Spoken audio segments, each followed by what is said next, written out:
Shri T P Sreenivasan, ആദ്യ ഊഴത്തിൽ തന്നെ Paris ഉടമ്പടിയെ നിഷേധിച്ച് ട്രംപ് രണ്ടാമതും അധികാരത്തിലെത്തുമ്പോൾ പരിസ്ഥിതിയെ സംബന്ധിച്ച് അമേരിക്ക ട്രംപ് എടുക്കുന്ന നിലപാട് എന്തായിരിക്കുമെന്ന് നമ്മൾ എല്ലാവരും വളരെ ആകാംക്ഷയോടെ കാത്തിരിക്കുകയാണ്. പാരീസ് അഗ്രിമെന്റിന് വലിയ പ്രാധാന്യം ഇപ്പോഴില്ല.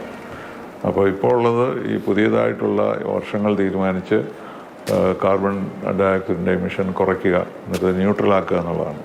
അപ്പോൾ അത് ആണ് അദ്ദേഹം ഫോളോ ചെയ്യുന്നതെങ്കിൽ പാരീസ് അഗ്രിമെൻ്റ് അത്ര പ്രാധാന്യമില്ല അതിനാണ്. മറ്റൊരു കാര്യം, ഈ യുക്രൈൻ അടക്കം യൂറോപ്പിലേക്ക് ഇടപെടാൻ തയ്യാറെടുത്താണ് ട്രംപ് വരുന്നത്. എന്നാൽ നാറ്റോയോടുള്ള അദ്ദേഹത്തിന്റെ നിലപാട് എന്തായിരിക്കും? അതിലൊരു മാറ്റം ഉണ്ടാകുമോ? നാറ്റോയ്ക്ക് എത്രത്തോളം പ്രസക്തി അദ്ദേഹം കൽപ്പിക്കുമെന്നതോടുകൂടി അറിയേണ്ടതുണ്ട്.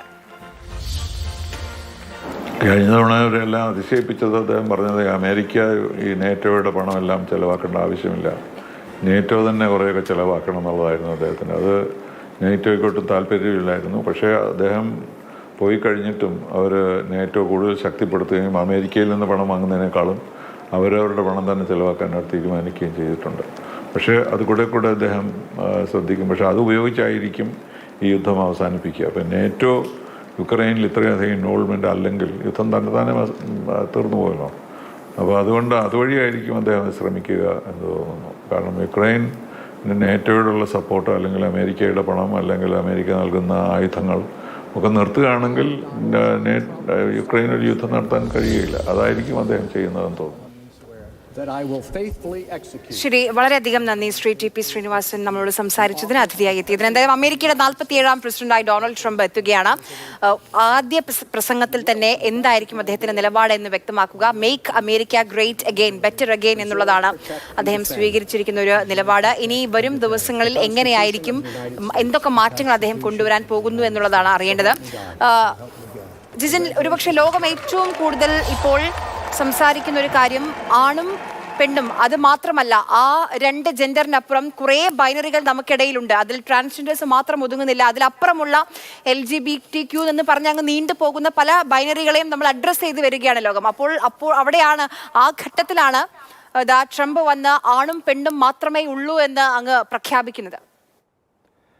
ആര്യ, ട്രംപ് ആയിരുന്നാലും റിപ്പബ്ലിക്കൻ പാർട്ടിയിലെ ഒട്ടുമിക്ക നേതാക്കളായിരുന്നാലും ഇത്തരത്തിലുള്ളൊരു യാഥാസ്ഥിക മനോഭാവത്തോടു കൂടി തന്നെയാണ് കാണുന്നത്.